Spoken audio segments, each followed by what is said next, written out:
The following podcast contains spoilers for the Burmese harp. You have been warned.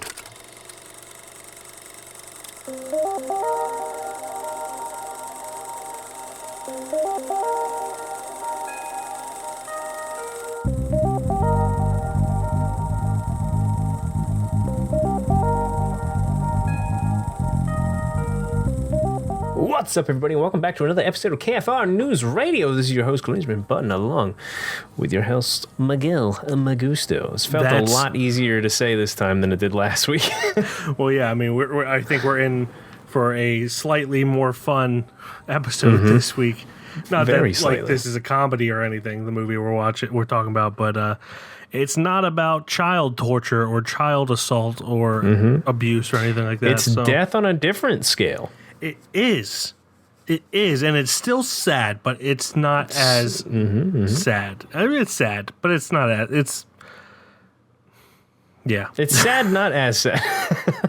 It's the entire world being shitty instead of one particular person, which somehow makes it better, I guess. I don't know. Thanks, Hitler. Yeah. Baby. What movies did you see, Glenn? Yes, you know me, watching movies left and right. Watched two movies, both left and right. The Black Phone and The Burmese Harp. Oh, yeah. I'm just such a pickle. And obviously, like, as always, watching the shows that I've been I feel like the watching. Academy is going to be scred next Stonies. There's going to be so many that... It's almost like they haven't should know seen. my pattern by now. Almost, yeah. But yeah, we have a review for Black Phone on our YouTubes, so you can check that out. And then we're about to talk about the Burmese Harp. But I saw 13 movies. Oh, cranking them out. One TV show and then 12 movies. I watched Funny Games, the original 1997 one that is from Germany, not the shot-for-shot remake that's in English from, I think it's 2007. Same director, shot-for-shot remake. He wanted to make his own movie again in English. And it is exactly that. Very well done. Yeah, I mean, it's got obvious differences because of the languages, but yeah, it was interesting. It's a little more believable than the American one, just because the American one had Naomi Watts and Tim Roth, and then Michael Pitt. It had people that you recognize. So it's just like Where that one does not, obviously. There's one guy that I recognized, but I've only seen him in one other movie. And then the rest were people I had never seen before. So it was more believable, I guess, in a way.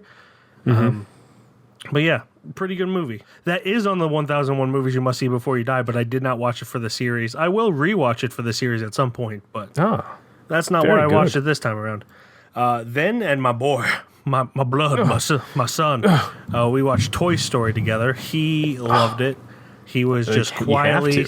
He was quietly sitting and watching it the whole time. That's a good man right there. Yeah, is he the Mozart of watching movies?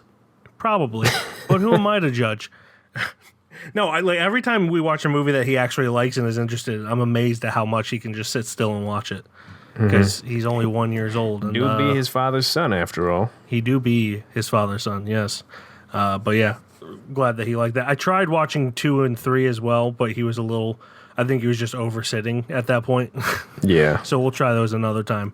Then I finished the Obi-Wan Kenobi series. Really liked it. The final episode was really good. But I mean, these series still don't blow me away yet. They're good. I'm glad they're being made because they're definitely better than the sequels were. But it just breaks my heart that there's so much potential to blow you away, but it just doesn't. They play it too safe a lot of the times. Granted, that's because the one time they didn't play it safe with The Last Jedi, everyone lost their shit. I still hold the fact that the Last Jedi is the best of the sequels. It up there for sure. Definitely had some of the best parts. The only thing I series. didn't like about it is that it abandoned plot lines that Force Awakens started, and then that kind of screwed over some actors. That's the only thing I don't like about Last Jedi, but it was definitely more interesting than Force Awakens and The Rise of Skywalker. But yeah, we're talking about Obi-Wan. Good series. Yeah, there we go. Then for the 1001 movies you must see before you die, I watched an Australian movie called Rabbit Proof Fence. It's just, I don't want to say just, it's another movie about how terrible colonialism is, and about how I think they were Australia at the time, but like the Australian government started taking Aboriginal children from their home who were technically half white, half or Aboriginal. They called them half caste. I don't know if that's a racist term. I've never heard of it before. So if it is, I apologize. But they would remove them from their homes and force them to go to a school, all for the purpose of essentially controlling their lives and making them marry white people. So eventually their race would be, quote unquote, eradicated, which is nefarious to say the least. That's a very horrible reason to do that. It's a horrible thing to do to begin with, but for that to be the reason is even more horrible. Yeah. So, fuck colonialism. Hell yeah. Them bastards who did that. Exactly. You took the words right out of my mouth. Then I watched The Phantom of the Open. It is a movie based on a true story of this guy who he loses his job as a crane operator, so he just joins the British Open golf tournament, but he had never golfed before, really, so he's not great. And it's kind of just follows his whole story. Really interesting, really fun. Better than I thought it was going to be. It's got Mark Rylance in it. I saw you that day. You did. I saw it at your theater, the Downingtown Regal Cinemas. Benny was not there. So Shame, Benny. Shame, Benny. Did you hear that? Shame. For shame. I know you listen to these podcasts, so shame on you. But yeah, I rather enjoyed that. I enjoyed it way more than I thought I would. Then we watched Black Phone, have a review for that on YouTube. Then, this is a really dumb thing, by the way. I realized because of all the Pixar movies I had been watching lately, crap, what's his name? God. Their Good Luck Charm. That's it. Like does like a little voice in every single one of their movies. Ratzenberger. I forget his first name, but he's in Cheers. He was on Letterboxd. He was the number one actor that I had seen, according to this. And up until then, John Ratzenberger. He plays the pig in Toy Story, and then he's their quote unquote good luck charm. So he does a lot of voices in all the movies. So he had overtaken director actor Daniel Scheinert from Everything Everywhere All at Once, Swiss Army Man, and all of the shorts as the most watched actor I had watched. Which I just love that he was the most watched actor. So what I did, I found 2 of their shorts that I had not seen and that he was in. So I watched them just so he could overtake John Ratzenberger again. So Perfect. I watched My Best Friend's Wedding, My Best Friend's Sweating, which is just this guy who's really sweaty the day of his wedding. Yeah. It's as dumb and funny as you would expect from the Daniels.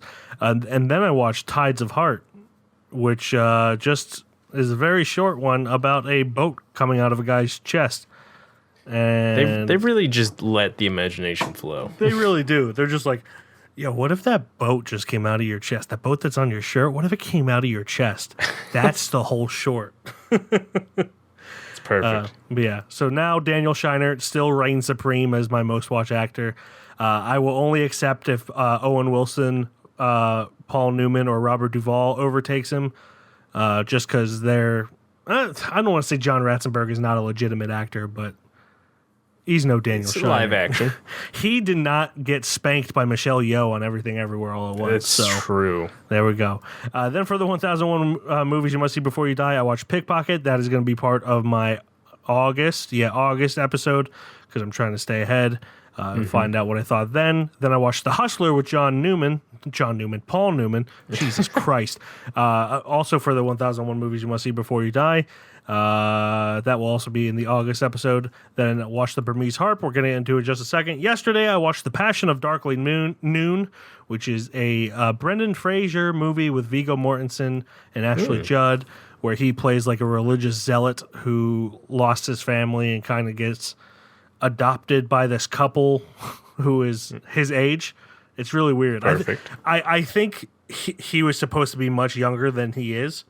Yeah. Which I love Brendan Fraser, but if that's the case, he's a terrible casting choice just because he's never looked like a child, not even when he was a child.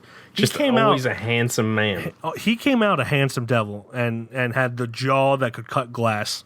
Mm-hmm. So, but yeah, it's a very ambitious, interesting movie that I liked the ideas, but it wasn't executed very well.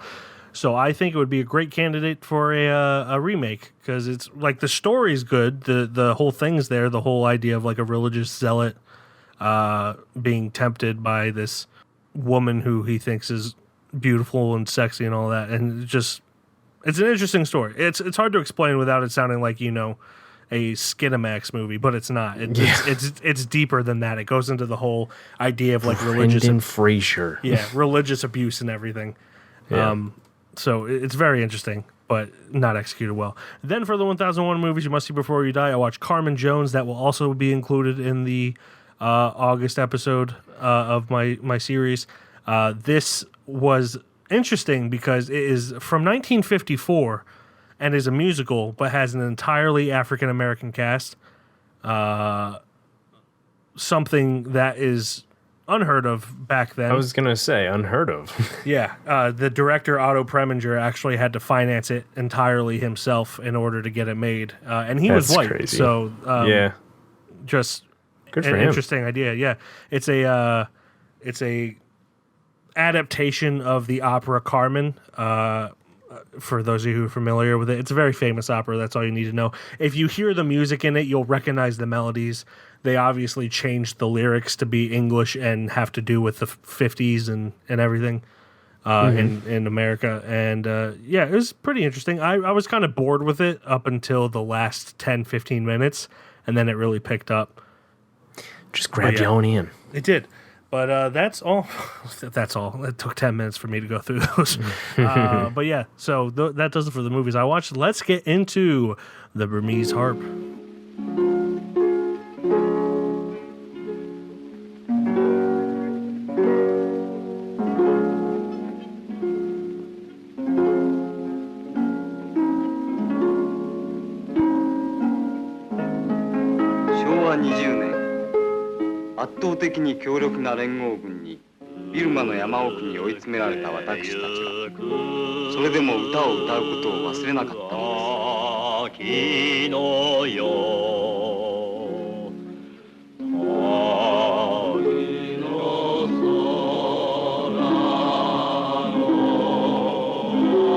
水島の手作りの盾事はいかなる時も私たちに力を与えてくれました。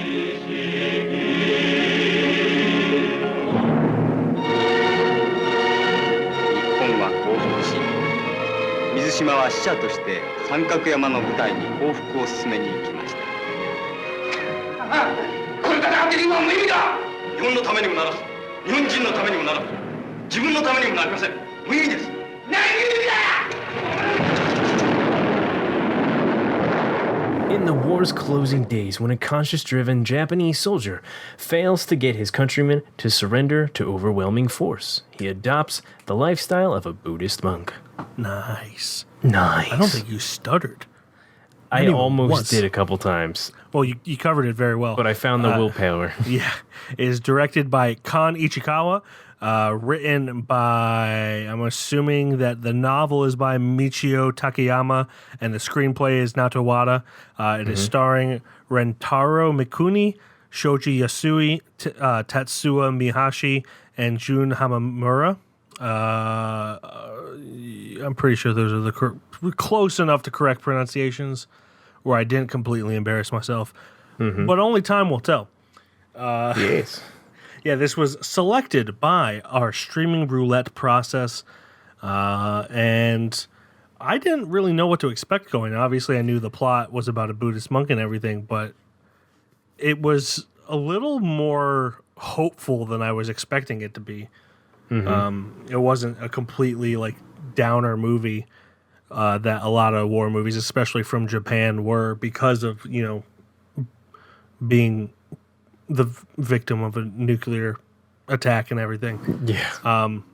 But this kind of had a very optimistic way of looking at it in a way. Whereas like it recognized the tragedy, but it was instead of the Japanese stereotype, die, you have to die in war for it to be honorable. If you lose and everything, it was like, no, we can live and rebuild. Yep. And that was something that just took me off guard, because you never hear about like everyone always assumes all Japanese soldiers were like kamikazes, but that's obviously not the case. You usually think they try to go the samurai mentality, whereas like, I'm gonna die in battle, and if I don't, seppuku, I must die. Yeah. Or as I say, Sudoku, which is fucked up in this situation. But yeah, it was.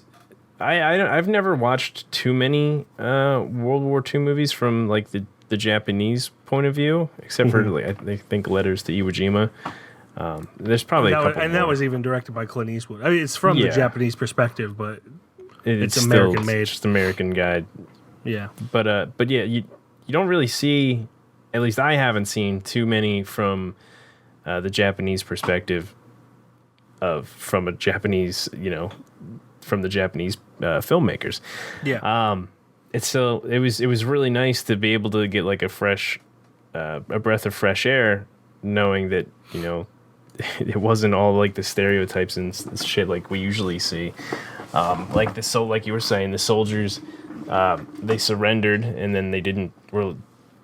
Jesus, I'm having a heart attack. Anyway, they didn't just like, I'm gonna fucking die if I can't defend my country to my last dying breath. Yeah. So like, yeah, you're dying anyway. But it was really cool. And then going, with his name, I'm forgetting, and I had it the whole time. Mizushima. Yeah. Going with him the whole time and seeing. Him trying to get the soldiers on his side to surrender so they can live another day, and then obviously the tragic stuff that happened right after he did that, changing his whole point of view and what he could have done but didn't get to do was like just really kind of eye-opening to like, if you surviving such horrible events like that. Yeah. Yeah, that was one thing I was kind of worried about going into this. That I thought the jump to him just wanting to become a Buddhist monk would have been something that was only culturally understood by Japanese people. Just the whole spiritual aspect of it. But they did it in such a universal way, with him going through this horrific event of trying to save all of these Japanese soldiers who refused to acknowledge that their country had surrendered and refused to realize that they are better utilized for their country if they live and go help rebuild, and instead went with the whole ancient tradition of dying in battle and forcing yourself to die in battle by continuing to fight in a time where it's not going to do anything. And so, he already has that shock and that guilt racked on him going in the beginning of the film. And then, just as he tries to make his way back, just seeing all these bodies that are just laid out in the open, rotting. I could completely see anyone just deciding that they're done with society in general and gonna just become nomadic, kind of like how he was. To go and bury the dead and give them respectful burials. So that was a pleasant surprise that it wasn't such a, Japanese only idea. It was very universal, that you understood how he could come to that conclusion, and it was very natural. So I really enjoyed that part, because I was a little worried about that going in. That not that it would be bad, just that I would kind of be lost, and there would be logic jumps that would be like, just cultural differences, not anything that would be too bad. But because this literally could just happen to anybody. Yeah. Just imagine that happening here, for God's sake. Yeah, I mean, it's kind of what happens in The Deer Hunter. I don't know if you've seen The Deer Hunter, have you? I really want to. Okay. All I will say is Christopher Walken's character has a similar journey.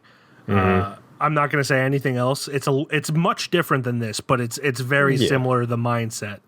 But it is kind of that where he kind of like he's just kind of done with society at that point and just kind of does his own thing. So yeah, it's a very universal concept that I was not expecting. I also like that it wasn't just like his point of view; it was also his other his unit just looking for him too, because they said once they surrendered that like we would all go back together, we would rebuild together, and live our lives together. And he was the one who had to go back and try to get the other unit to surrender for the British and the Indians, and he never came back. So like they're just like constantly like dreading like the worst possible like scenario, and just knowing that he could be out there, but they never got a body or anything. Just drove them. No closure. Yeah, no closure to it. It just drove them nuts. So it was really cool to see both perspectives, especially once he did start like kind of popping up. They're like, was that him? Hold on, was that him? Yeah, and even within the group, there were different viewpoints where one of them was just like, hey, you're not honoring him by holding on to him like possibly being alive. Yeah, and it's only disrespecting him. And then, you know, no one was really just like, there's no real fighting. There's like slight disagreements and arguments, but there's no real fighting about that because everyone knew that, you know, even though we've seen someone that looks like him, it might not be him. So it never went the over dramatic route with that as well.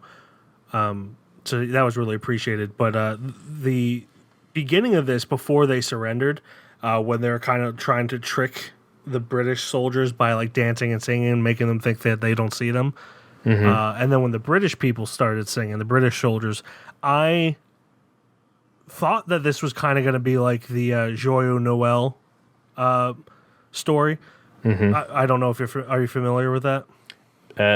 I feel like I am, but go ahead. I'm sure you are. So in World War I believe it was Scottish and German soldiers and maybe French soldiers as well were fighting in France in World War I, and Christmas Eve, the Germans started singing Silent Night, obviously in German, but the melody was noticeable to both the Scots and the French, and so then they started singing as well, and then they all came into no man's land and kind of celebrated Christmas together, and then they refused to fight each other. It's a really beautiful story about like humanity and, you know, kind of taking a minute to take a step back, realize that, you know, not your government can use all the propaganda to make you hate the other person, but in the end of the day, most of them are just like you.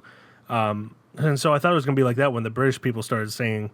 And it kind of was, where it became more peaceful after that, but it wasn't quite the same. But I still love that concept of, you know, showing peace, to sing a song that everyone knows, even if it's in a different language. I love that as well. The only issue I had with that was, why were they? Oh, I guess I could kind of answer this myself. Why were they like stalking them and like scoping them out instead of just being like white flagging it and being like, hey, we don't have to fight anymore, guys.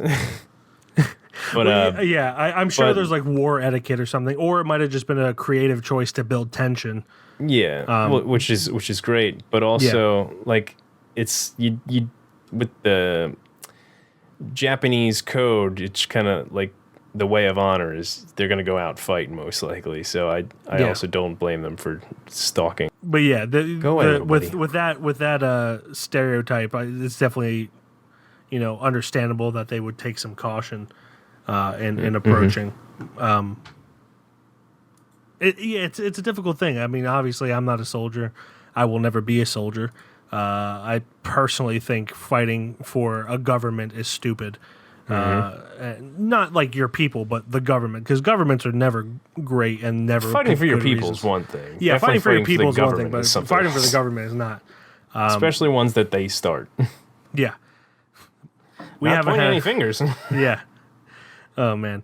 But yeah, this was a much more human story than I thought it was going to be. I don't know what I expected from it. This is the first I heard of it. Yeah. When we did it last week when it came up last week, and I thought it was beautiful. Honestly, especially towards the end when they kind of started realizing that it is Mizushima who was the monk that kept passing, and when he finally approaches them and plays on his harp and then sends a letter, it kind of just ties everything up in this nice neat bow, and it's a beautiful story Or a harp. Yeah, Nice, neat harp. yeah, exactly. Yeah. But yeah, I mean, it's definitely cool to see the culture of the Japanese soldiers and even the Burmese, who are even though Burma is no longer a country, the people still exist in Myanmar, I believe is called Myanmar. Well, they call it both actually, because I looked into this for about 5 minutes. So they're still calling it Burma, but they can also call it, Myanmar. Myanmar, yeah. Or Mayan, whatever it is. They just had a coup last year or 2 years ago too. Jeez. A military coup because the military didn't like the fact that the president got reelected. So don't blame them. But yeah, I saw that. I'm like, wait, hold on a second. So I did like a very little bit of research, but it's still both. Like the people can choose what they want to call it. I think internationally it's Myanmar. Yes. However you pronounce it. I read that United States still calls it Burma, but fuck if I know. That would be weird having to like call your country different. That's one thing I don't understand in general is like why is there different names for different countries in different languages? Like should literally be the one thing. Yeah, everywhere kind of calls England something close to England and America something close to America. But like Germany is Deutschland in Germany. Why don't we call it Deutschland? Then you have like Holland is called something else. We call people from Holland Dutch. I don't know what they consider themselves, but it's just Swedish people don't call themselves Swedes. They're not Swedish. They're not in Sweden. The whole thing's weird. It's just like super weird. I don't know why people didn't just get together and be like, this is what our country is called. Please call us that. But I mean, I'm probably also overthinking it. But I really enjoyed this movie. I did take some solace knowing that it wasn't just American movies putting people in brown and blackface. Like, obviously, it's still not a good thing, but it's... When I saw that, I was like, it wasn't just America. Okay. Yeah, I noticed that in the beginning. I was like, is that what I think it is? Yeah, that guy is not Indian. But yeah, I mean, from any different point of storytelling, this movie is just genuinely good. Yeah. Whether or not you're going from like a war film or just like a nomad film or just the respective religious film in any way, it's really good. I think my only quarrel with it is that it was maybe 15 to 20 minutes too long, but I would agree with that. Even that it wasn't that bad of 15 2 minutes long. Yeah. But I don't know. But I've always been of the opinion that you can't have a good war movie unless it's anti-war. Not anti-soldier. Like I think a lot of people hear anti-war and think they we're automatically anti-troops or whatever. Yeah. That's not the case. Anti-war just means, hey, our troops shouldn't be dying in this war. Yeah. There have been very few wars that have actually been worth fighting, especially from an American military standpoint. And that's like, to be anti-war is just to be like, hey, this is not worth you people, our people dying over. And in my opinion, if you watch a pro-war movie, it probably sucks. Like it's if it never questions or glorifies the violence, then it's a problem. Might be good, but not good for the right reasons. Yeah, If I said that right? It'd be like a popcorn movie. It'd be like more like a John Wick movie than anything. But no one watches John Wick and thinking that everything that's happening in it is good. So Yeah. I wouldn't consider it a war movie if it was like that. I would consider it a action movie. But a war movie, in my opinion, must be inherently anti-war in its message. But that's just me. But yeah, I really enjoyed this. I don't really have anything else to say. I think the same as I. All right, so that does it for our review. That brings us to our judgment for The Burmese Harp. Does it become a little shelf boy with the likes of Apostle and Handmaiden? There are others on there, but those are the only two I ever remember to say. And I'll go first. It's just tradition. Yeah, it needs to be a unanimous decision. So I'll go first. I really enjoyed this. I think it's a very well-made film. It is touching and human in its message and everything, and it's got beautiful cinematography in black and white cinematography, and just the showing of the culture around that time in Burma and the Japanese soldiers and everything was really cool to see. So I would say it does go on the shelf. I would say so too. Cool. I had been wikiing a lot throughout this, and I always enjoy a movie that's like gets me invested like that. Yeah. And this was just genuinely a good watch, like I had said, just from every point of view. And everything you said, times 10. Yes. So the Burmese Harp does go onto the shelf with the likes of Apostle and Handmaiden. That brings us to a plug. We haven't had a plug in a minute. Ooh. We used to do these all the time, and then we're like, you know what? Let's do them when they count. And this is one that counts. A24 has a podcast. I have plugged that on the channel before. Their most recent episode is with Daniel Kwan, Daniel Shiner, and Daniel Radcliffe, as they call themselves, the various Daniels within the podcast. Of course, Daniel Kwan and Daniel Shiner directed both Swiss Army Man and Everything Everywhere All at Once. Daniel Radcliffe worked with them on Swiss Army Man. And it's just a fun conversation between friends. And, a lot of people worry about podcasts with directors thinking that they'd come off pretentious or something. A lot of it's just them talking about Cheesecake Factory and just their experience with Everything Everywhere All at Once and how it completely over exceeded their expectations and how it was received and everything. Yeah. So it's, you could tell they're pretty humble guys about it all. So the A24 podcast, the Daniels, I think is just what it's called, but it's the latest episode. Check that out on anywhere you can look at podcasts and listen. Daniel Radcliffe's just a good dude. He talks a little bit about his Weird Al Yankovic movie coming out that I'm really excited for. So, check it out. But that brings us to our assignment for next week. The movie I picked, it's my turn to pick, by the way. Did you know that? Did you know that it was my turn? Tell me. Yes. So I'm so ready. I had started to watch this movie twice and didn't stop because I was bored or anything. Just like I was tired or I had to go somewhere or whatever. People keep telling me it's good. The two times I watched it, I just wasn't really in the mood to watch this kind of movie. Now I'm going to force myself to watch it. But it is on Netflix, and it is called Mudbound. How long you been back from overseas? Oh, just a couple of weeks. Much obliged, Miss Triple-Banks. You give yourself a wonderful day. Take care. What's up, Kevin on the line?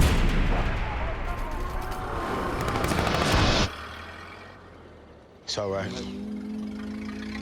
It's just a card. Must have backfired.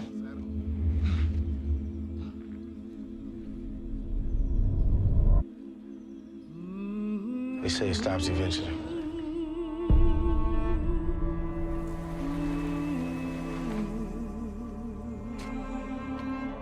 You just come back.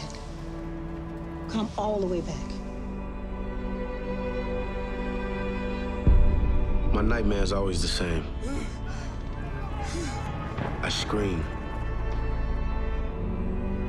But it's nothing coming out. This place, this law, we don't belong to that. When I think of the farm Think of mud, encrusted knees and hair. Our family's in trouble. You understand that? Do you? What's the worst thing you ever did? You betray your own blood. You can't even see your own wife is miserable. Silence, oppression, fear.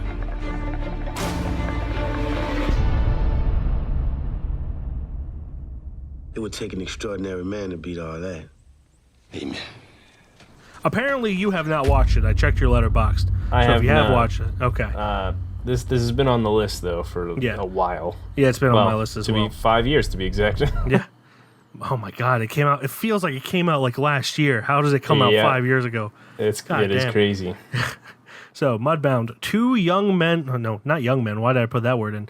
Two men return home from World War II to work on a farm in rural Mississippi where they struggle to deal with racism and adjusting to life after war.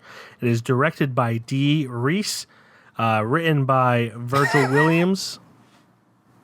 Did I say something that was funny? No, I had IMDb's like Mudbound up, and as soon as he said the movie's by Dee Reese, it said filmed by Dee Reese. Oh, nice, right up on the trailer. I'm like, good timing. Written by Virgil Williams, Dee Reese, and based on the novel by Hilary Jordan. It is starring Jason Mitchell, Carey Mulligan, Jason Clarke, Mary J. Blige, Rob Morgan, Garrett Hedlund, Garrett Hedlund, Jonathan Banks, Frankie Smith, Kelvin Harrison Jr. is in there as well. Trying to see anyone else that no one else is coming up, so I'm going to assume that that's all the people we would know. But yes, that is again available on Netflix, and I'm excited to watch it. It's honestly a movie I forgot about until I was looking for a movie today, and it popped up. So I'm excited too. Yeah, absolutely. We'll see. It was nominated for 4 Oscars, so it's got some quality at the very least. To be fair, like this is a movie that I could see myself also starting and just not that it's bad in any way. It just seems like it's like you have to be in the certain mood to watch it because it seems very serious. Oh, did I just see the guy from Breaking Bad in there? Yeah, Jonathan Banks. I told you. Was that him? Yeah. Why don't I see his? There he is. He plays. Oh, he's got a Happy very McAllen. he's got a very far profile picture from himself. Yeah. That's why. But yes, Mudbound is available on Netflix. That does it for this episode. Thank you, everyone, for listening. As always, you can check out our website at www.KeystoneFilmReview.com. On Instagram, we are Keystone_Film_Review. Twitter, Keystone_Film. Facebook, TikTok, and YouTube, Keystone Film Review. And on Letterboxd, I am Mike KFR. And I'm Glenn KFR. And that will do it until next week when we watch something.